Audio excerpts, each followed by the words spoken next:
Hello everyone. हम आपको पढ़ा रहे थे अर्ध आयु काल। अर्ध आयु काल की परिभाषा एक बार मैं दोबारा बता देता हूँ। वह समय अंतराल जिसमें अभिकारकों की सांद्रता प्रारंभिक सांद्रता के आधी रह जाती है। वह समय अंतराल जिसमें अभिकारकों की सांद्रता प्रारंभिक सांद्रता के आधी रह जाती है अर्ध आयु काल कहलाता है। कल हमने एक प्रश्न किया था, सिद्ध कीजिए कि, यहाँ तो प्रथम कोटि लिख रहा है, वहाँ शून्य कोटि लिख रहा था। शून्य कोटि अभिक्रिया का अर्ध आयु काल अभिकारकों की प्रारंभिक सांद्रता के समानुपाती होता है। आज हम प्रश्न कर रहे हैं कि प्रथम कोटि अभिक्रिया का अर्ध आयु काल अभिकारकों की प्रारंभिक सांद्रता पर निर्भर नहीं करता। शून्य कोटि का तो समानुपाती होता था प्रारंभिक सांद्रता पर, और प्रथम कोटि का निर्भर नहीं करता। शुरुआत करेंगे प्रथम कोटि की समाकलित व्यंजक से, क्योंकि हम प्रथम कोटि का बात पढ़ रहे हैं, इसलिए प्रथम कोटि अभिक्रिया का समाकलित वेग व्यंजक। ये A क्या है? प्रारंभिक सांद्रता। और A माइनस एक्स क्या है? बची हुई सांद्रता। यानी x क्या है? विघटित अंश। अर्ध आयु काल की स्थिति में t का मान t हाफ रखेंगे, बताया हुआ है ना, और x का मान a/2 रखेंगे, आधा विघटित हो गया। a माइनस एक्स, a में से 1/2 a/2 गया तो कितना रह गया? a/2। ये k1 t का मान t हाफ आएगा 2.303 log बेस ई नहीं है, tan है। ई जब होता है जब 2.303 नहीं लगाते। a को a रख दिया, a माइनस एक्स को a/2 रख दिया, यानी 2a/a हो गया।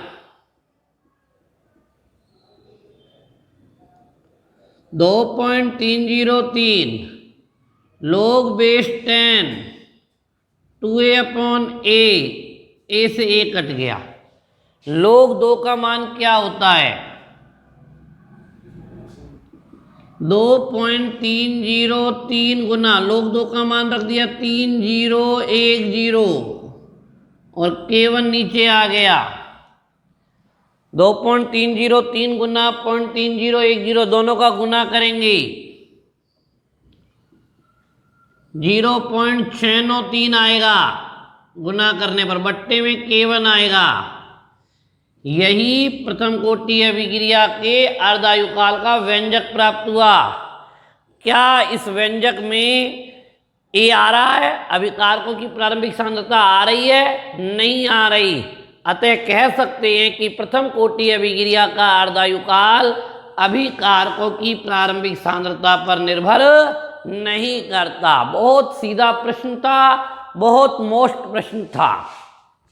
कौन कर सकता है इस प्रश्न को? जिसे पता हो कि अर्ध आयु काल किसे कहते हैं, जिसे यह पता हो कि अर्ध आयु काल किसे कहते हैं, वही इस प्रश्न को कर पाएगा।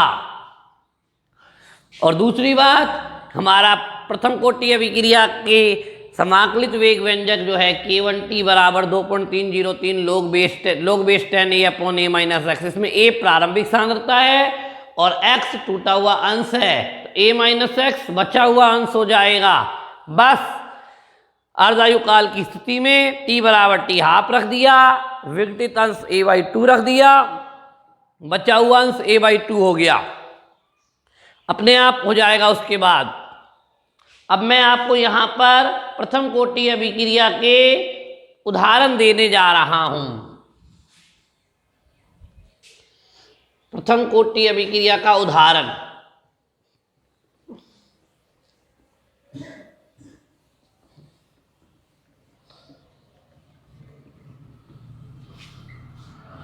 पहला,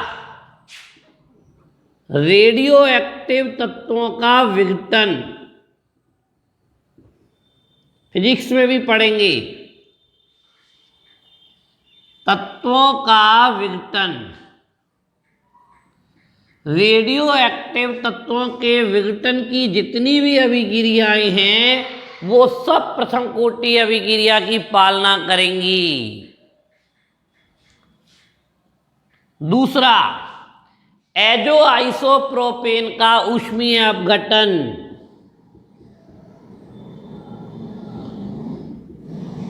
आइसोप्रोपेन का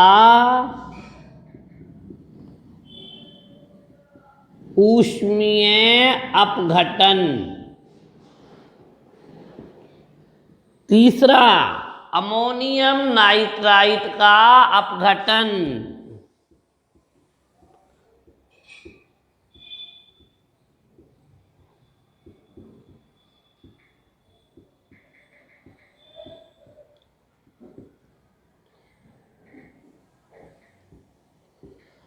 अमोनियम NH4NO2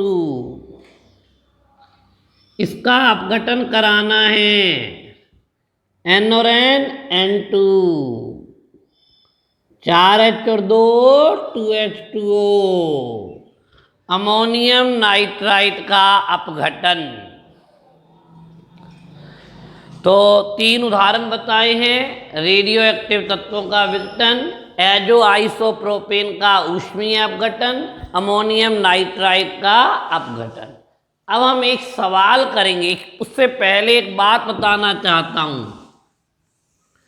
जैसे ये अमोनियम नाइट्राइट का अपघटन है तो प्रथम कोटि की अभिक्रिया, परंतु एक गैसीय अभिक्रिया है। जो हमारा प्रथम कोटि अभिक्रिया का समाकलित वेग व्यंजक प्राप्त हुआ था, log बेस 10 A/A-x। तो अगर अभिक्रिया गैसीय है, यहां A माने प्रारंभिक सांद्रता है, तो वहां प्रारंभिक दाब लगाना, क्या लगाया जाएगा वहां पर? प्रारंभिक दाब PI, और A-x t समय पश्चात बची हुई सांद्रता है, तो वहां पर PT लगाया जाएगा, t समय पश्चात दाब लगाया जाएगा। अगर अभिक्रिया गैसीय अभिक्रिया है तो यहां पर A की जगह PI और A-x की जगह PT होगा। अब न्यूमेरिकल से इस बात को समझते हैं। आज जब ये न्यूमेरिकल कराएंगे, उसके बाद जो कल से न्यूमेरिकल शुरू होंगे, वो बेहद सरल होंगे और सीधे आधारित होंगे। इसलिए लेकिन एक बार आपने पहले यहां तक की थ्योरी को पढ़ा हुआ होना चाहिए।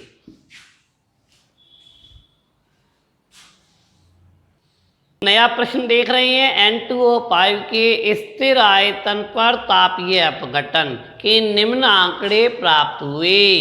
ये N2O5 का विघटन होता हुआ दिखाया गया है। 2N2O5 = 2N2O4 + O2। उपरोक्त अभिक्रिया के लिए जो आंकड़े दिए हुए हैं, t = 0 पर कुल दाब 0.5 बार था और t = 100 सेकंड पर कुल दाब 0.512 बार था। तो उपरोक्त अभिक्रिया का वेग स्थिरांक ज्ञात कीजिए। सबसे पहले पता होना चाहिए कि N2O5 का विघटन एक प्रथम कोटि की रासायनिक अभिक्रिया है। 2N2O5 = 2N2O4 + O2। अब माना अब इसका वेग स्थिरांक निकालने के लिए मान लिया इसका प्रारंभिक दाब PI है, और ये उस समय तो होंगे ही नहीं, उत्पाद तो होते ही नहीं है। इसका कुछ अंश 2x विघटित हो गया, क्योंकि अभिक्रिया में 2 लग रहा है, तो यहां भी 2x बना, यहां x बना। t समय पर कुल दाब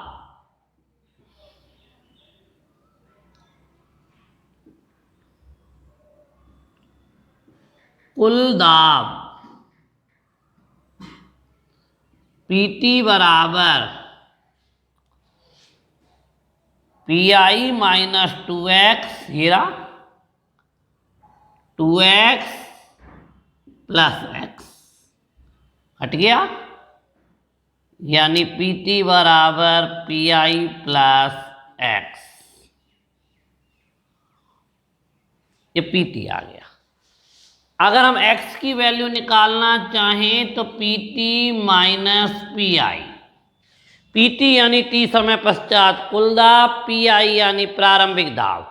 आंकड़ों में हमें याद है PT माने 0.512 और PI माने 0.5। इसके पीछे 2 जीरो लगा लें तो x बराबर 0.012। ये हमारे पास क्या आ गया है, x। किसकी वैल्यू आ गई है, x की वैल्यू आ गई है। आगे की बात ध्यान देने के लिए, x का मान समझ में आ गया ना आपको? हाँ भाई, x की बात अब हम क्या करते हैं, हमारे पास फॉर्मूला लगाते हैं प्रथम कोटि अभिक्रिया के वेग स्थिरांक के लिए। K1T बराबर 2.303 log बेस 10 A का मान PI और A माइनस एक्स का मान हाँ जी, A माइनस एक्स का मान यानी बाद में कितना दाब हो गया, PI प्लस एक्स। ये रहा ना PT, या PT लिख दो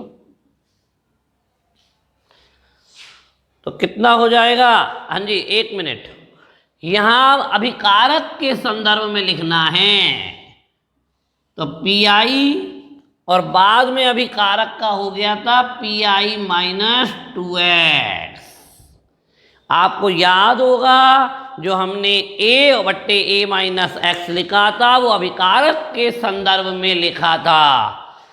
T का मान 100 है, इस 100 को नीचे लिख लिया। अब केवल गणित का काम रह गया है, log बेस 10 PI का मतलब 0.5 माइनस 2 गुना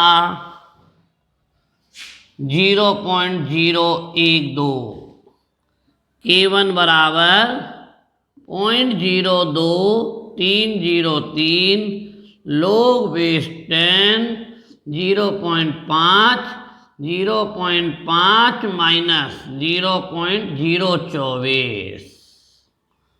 इसको 500 कर लो,